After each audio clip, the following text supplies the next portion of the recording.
realize if they should go through the National Youth Employment Authority, it may delay. Okay, so but then he had to make sure the process was expedited, and then make sure I'm okay with this. Yes. The only thing that I want to understand is the impact. Okay. What's the impact of those groups? Looking at the quantum of monies that we spent. Whether we are getting results. We are getting results. We are paying people and we have not seen the impact. So that we can say that the economy has improved based on the fact that young people have been put to work. Because allegedly, some of them are even sitting in front of shops selling. That was not the issue. And then also, I can see that you know a lot about the ins and outs in government. And we're talking about the 1 million one constituency. Yeah. What we were told at the onset was not that it was going to be used for drains, blah, blah, blah, blah. We were told it was going to be given to constituencies. Those constituencies would decide which priority areas they wanted to use the money in. So now, what you're saying is coming under the presidential initiative. Madam Rodalyn, did you say that, please let me come, Dr. Ashley, before you come in, you said that some are in front of their own shops? No, people have gotten them to sit there because there's no... No, is it still in connection with NAPCO assigning them that job or their own job?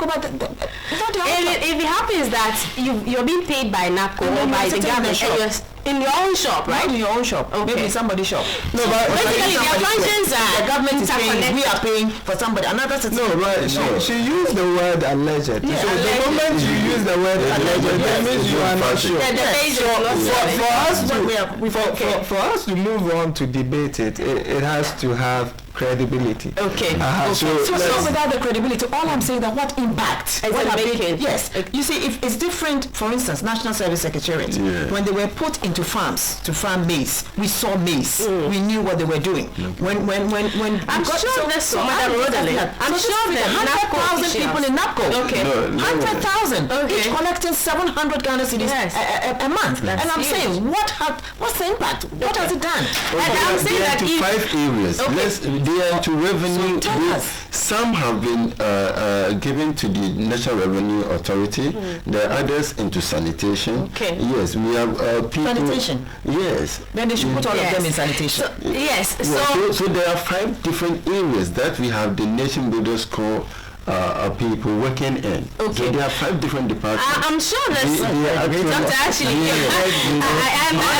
And then with regards to the 1 million, the one constituency 1 million. Okay. We're told as she mentioned, we're told the constituencies will use. Yes, a feasibility study has been carried out nationwide, and every constituency has been allowed to prioritize its needs. Okay. And that is how the money will be used. But in order to ensure value for money, the current arrangement does not allow the money to be released to the constituency. Okay. The money goes to the development authorities, and then they would first disburse the funds and to manage the projects. Okay. You see, so if it is a municipality or a district, the district chief executive or municipal chief executive would see the projects being implemented, but the funds will not go through him or her. Okay. You know, so where are the funds coming from for the presidential special initiatives? if you talk about it's part of what they want to let's be clear here.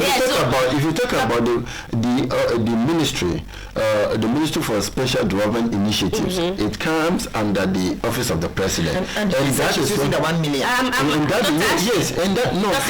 What are the functions of this ministry? Okay. It is currently looking to the One Village One Down initiative, the one constituency $1 million, and even one constituency, one ambulance. Yes. What I'm saying is that flagship programs fall under the ministry. Yes. For Dr. Ashley, what I'm saying is that Madam Rodalyn would probably have the best of answers if we had officials from NAPCO giving us report, on this. So it's okay. We all have the insight. That will be detailed report. But then I'm sure they'll have something to point at. Her question was quite cogent, and that has to do with what are they doing. Okay. But then this is a public knowledge. And that what you have been able to give us exactly what they're doing. Yeah. And I'm saying that the result will be more, So if the sanitation is practically engulfing us, we have to I'm sure we get a passport to engage them, so that you can ask them questions. Thank you very much. Mr. Tekpe, let me come to you. We are now on education. With the infrastructure expansion in the education sector, what are the key areas you would want the president to touch on as far as education in the country is concerned? The State of the Nation address indeed cannot be complete without touching on education because it's one of the sensitive segments of the economy that is of much interest to Ghanaians. Okay. And the major or popular, policy rollout of this government is the free senior high school. Right. And definitely, I can say that something will be talked about in that area. Okay. So, but you are looking at an end-to-end policy rollout. The infrastructure that is currently taking place in the various senior high schools is even needed even before the beginning of the rollout itself. But it is important that government is putting up those structures to be able to accommodate the numbers. Okay. Because the dormitories are crowded. Okay. The classrooms are crowded. And the effect will be when there is a breakout of any disease. It will be the effect will be very serious. Okay. So it is very important that we do that. However, the transiting from senior high to the tertiary should be another area where we have to be looking at expanding so now the lessons from the senior high should be moved into the tertiary level so that the infrastructure deficit or gap that existed in the senior high should now be seen as a lesson to start looking at expanding the infrastructure also at the university level. Now, the way the economy is expanding now, it means that we are going to have a lot of graduates at a certain time to come. Currently, we have a lot of graduates who are unemployed. It means that the economy needs to be also expanded to accommodate the teeming graduate that will be coming out of the university, because the effect of the free senior high will end at the graduate level. And so, as government has rolled out this policy, they have to look at it from end to end. And the end to end means that after leaving out of school entirely from the university, where will they go? How do we expand? That is where I would expect that government should be thinking of the popular policy of the so rest in peace domestication, so that the industries will be expanded to take care of the numbers that will be graduating from the university after the senior high school, the free senior high school graduate begin to roll out into the university that also come up. So definitely I'll be expecting that. You'll be expecting that. So something comprehensive will be talked about in that area. Okay, so in your opinion, specifically the free SHS is an initiative in the right direction. However, the modus operandi, the system of implementing it must be re-looked at, right? Yes, might be really looked at in terms of the lessons. Lessons learned. The lessons as a result of the challenges that were faced at the beginning. Yes. Okay. And then you also made mention of the fact that we should also be mindful of what we call forward integration. It's not about passing them through the system, but when they are done, where do they go? Yes. I think I like that point, because forward integration is about making sure that their future is secured. Yes. Great one there. I'll come to you. I want to come to lawyer. Lawyer, what are your expectations in the following sectors? I want to mention them: socio-economic development, health sector. So if you like, let's leave the socio-economic to our economists. Let me begin with education and then come to infrastructure. In terms of education, this is my take. I am one person who has always loved the free SHS because it is going to open up the country to all young people, and countries like Singapore and the rest who have a high literacy rate are also countries that are developing rapidly. So it is, for me, it is one of the best policies that we have had in the country. Its implementation has not been easy. Like any good thing, it has had challenges. And some things like the double track system which was ad hoc, was also not very popular with a lot of Ghanaians or parents. Thankfully, because it was ad hoc, a lot more schools are being built, and hopefully that problem, a lot of schools will be weaned off the double track system. Now,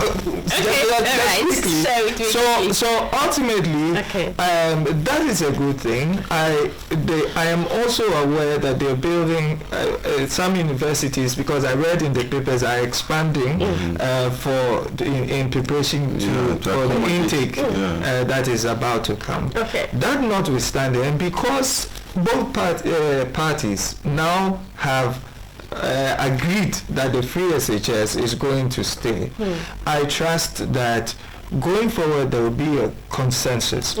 Not for us not to see those who oppose certain ideas that come as these people are just negative, they just want to destroy, and listen.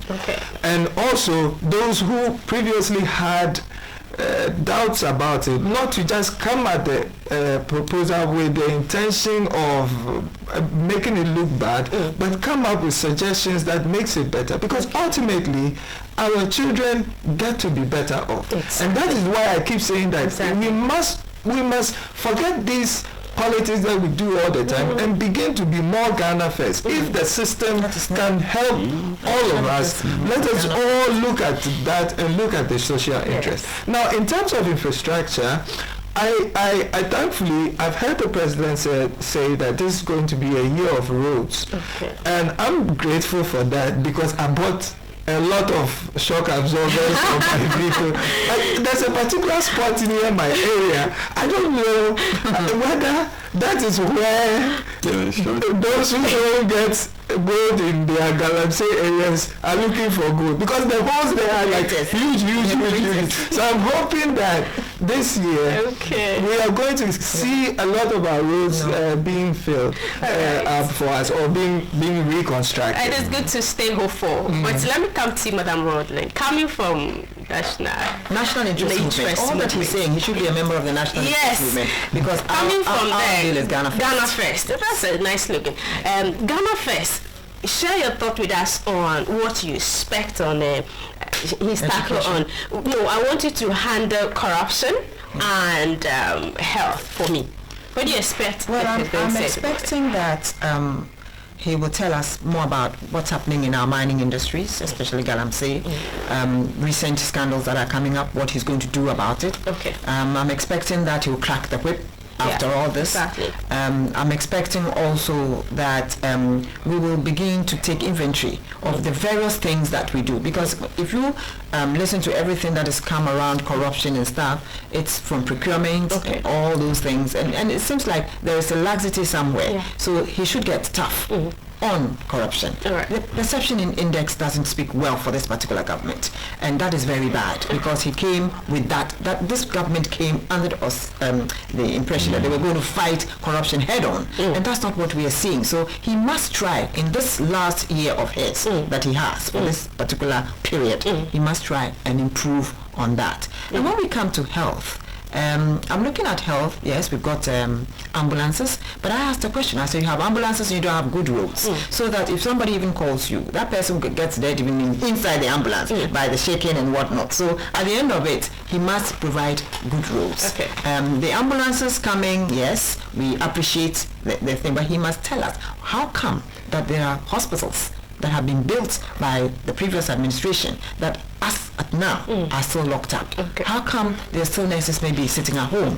Those are the things I would want to know. What are his plans? Is he going to open up those places, the Legon Hospital? Is it going to be fully utilized? The Bank of Ghana Hospital, is it going to be fully utilized? All the CHIPS compound, is he going to utilize them? You see, this is something that as a country, I like what he said, we should be looking at this as Ghana first. So it's a question of not going to duplicate. If you're thinking about where he came from, education, we look at education. We were told that there were e-schools. Those e-schools schools were empty. Meanwhile, you're building new schools. Why is that? Tell us. You could have used the MMT buses to bus children from their various communities to those e-schools that you thought were in the bushes. Things like that. We could have talked about this. And then, Madani, hasn't he proven to be someone standing for zero corruption by the appointment of the independent prosecutor? We have not seen his work. Tell me one case that the independent prosecutor. But let me say one thing. We all talked about unemployment and education, and I'm saying that we have to look at our curriculum. We cannot continue to have people coming out of the universities and looking for jobs. We must make people come out of the universities and create jobs for themselves. That's very important for us. That one I agree 100%. You're right. Yes. We must do that. I'll come to you, Dr. Ashley, but Mr. Tekpe, share with us, what do you expect the president to say about utility services in this nation? You are a policy analyst. How is our utility staff for us as a people? Wow, it's something that can easily be noticed when something is wrong. Our utility service providers. That's not something is wrong. We all know. And so one of the major challenges this country faced was when we were going through that moment where, people have to be sleeping in darkness, where industries were spending a lot of money in trying to generate power. And those things, are demotivating factors for investors to come in, because they look at your energy. So we have had a lot in the past with regards to the major utility service provider, and I'll touch on the major two, electricity and then water. Yes. Now, if you look at this, we can't live in this country without the average Ghanaian having access to these two. These two, So everything must be done. And in terms of electricity, we have come a long way now. And the only challenge is that we have to up the game on revenue mobilization to support the institution itself, to be able to also work on its own. We must be able to strengthen our institutions to work on their own. I like that tangent. And so some of the institutions I don't support. That's where the issue about the constitutional review must be looked at, because there are some sensitive institutions. We don't need the president to appoint the heads of those institutions, because the institution that requires continuity. And so when somebody is working and as a peak of his work, then there's a change of government, and then somebody has to come in, brings in a new policy, new vision, then it distorts the process, it costs the institution, it costs the country, because everything will come to a standstill. Then looking at the water bodies, you see that those who are far away, I'm talking about those in the upper part of the country, where access to even common water, potable water, is a challenge. The river, the stream, the rivers that they even draw this water from has become a challenge. And now we've seen how these water bodies have been seriously polluted with the activities of our own actions as individuals. And so it requires stiffer policy measures to control the activities of these people against such things, so that you could see that any water body that has been polluted as a result of these activities, there should be a policy that some aspect of those who are legally in that field or mining, some money should be set aside to make sure that every time our water bodies are always clean, so that when something like that happens and we see that it's been polluted, those monies will be used to provide potable water for these people. Other than that, we will always sit down and then begin to take measures when the harm has already been caused, like it is now.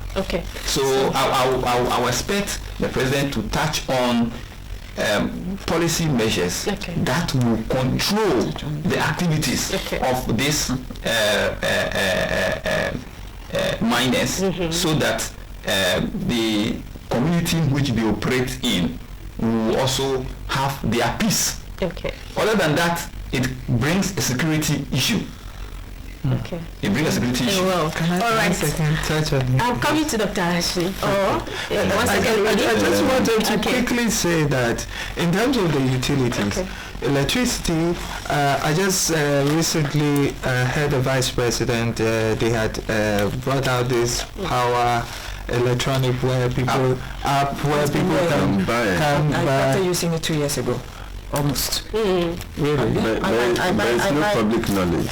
Oh, it's yes, but the point I was making is that these things make our lives more convenient as people. I'm aware that Ghana Water is also looking to install such intelligent meters so that they don't have men physically coming into your house to read the meter. Yes. You can see what is going on there, and those are really good. Where you have people, dogs chasing them away, and somebody's meter has never been read for God knows how long, and they can cut you off when you are not paying, and all those things. It helps with the generation in a better way.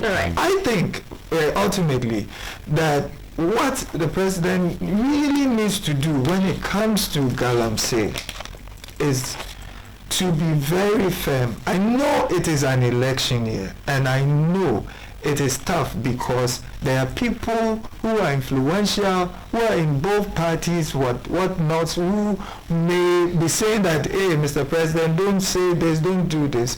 But he has given us the assurance that he will stop it, and we want him to, because our water bodies are more important than anything. Yes, we are protecting it for our children.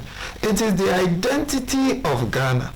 It is what all of us as a people must look to protect. So any individual who is of their own parochial interest and is doing any sort of Galamsey, destroying the water bodies, is an enemy of the state, whether he belongs to a party or not. And so that must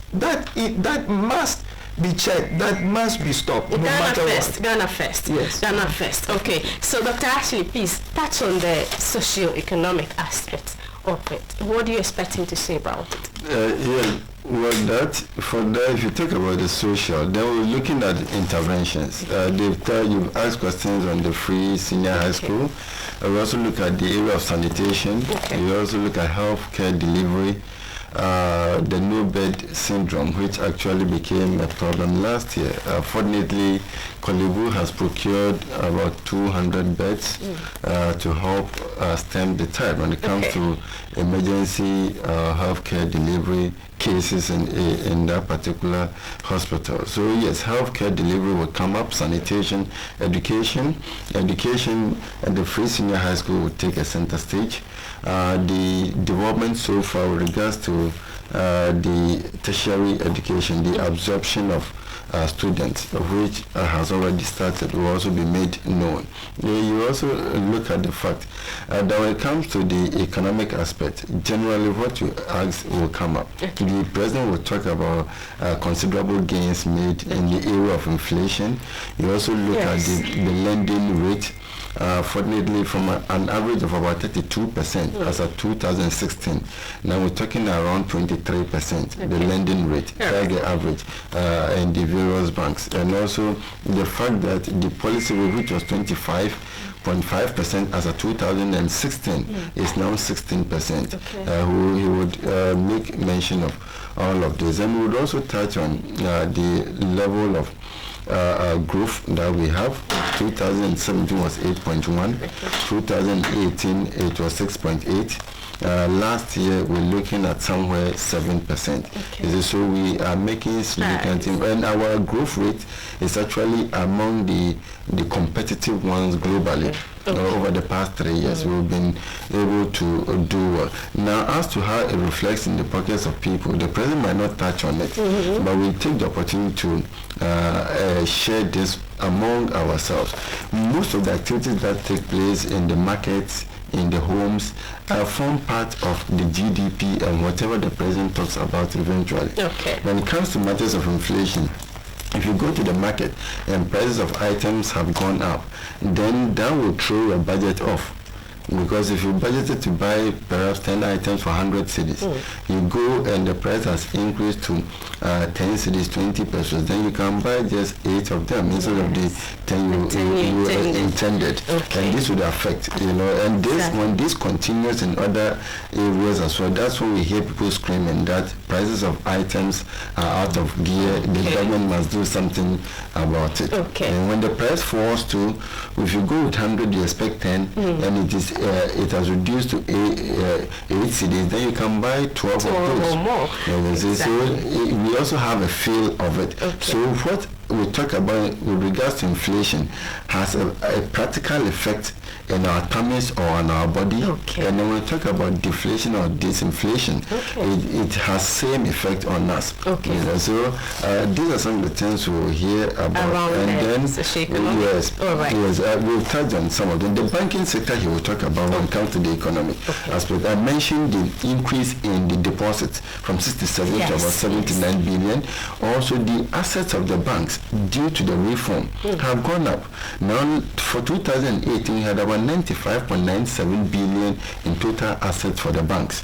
Last year it has increased to 121 billion. So we're making inroads. Also the banking sector cleanup has resulted in the salvaging of the deposits of over 1.5 million depositors. Yes, and now what is refreshing is that DKM that took place under the previous administration, coupled with the microfinance institutions, about 386 of them that have been closed, the government has agreed to refund the deposits of every customer to him or her. So these are refreshing developments, and this will come up so that those who transacted business with these financial institutions will not be disappointed.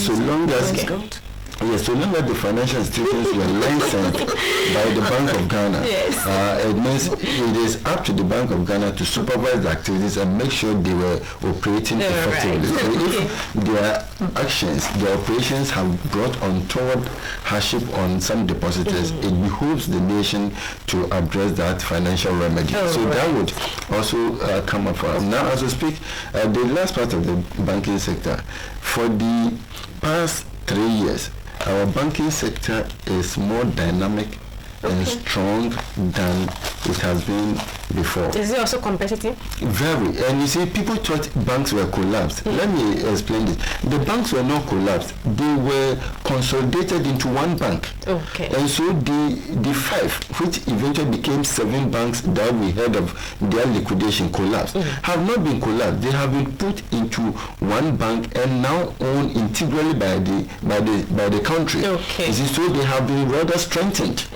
And the initial 2 were also absorbed by Ghana Commercial Bank. So the banks have not collapsed, but then they have been consolidated into one. What we could say is that the owners of these banks are no longer the owners now, and then the ownership is in the hand of the state. That is the difference. Those are the big banks. We're talking about the ordinary people's banks, the savings and loans banks, the microfinance companies. Those are the ones that majority of people, the person who goes to sell granite and go to I have explained that for most of them, the due diligence to merit, not warrant per se, merit their licensing did not take place.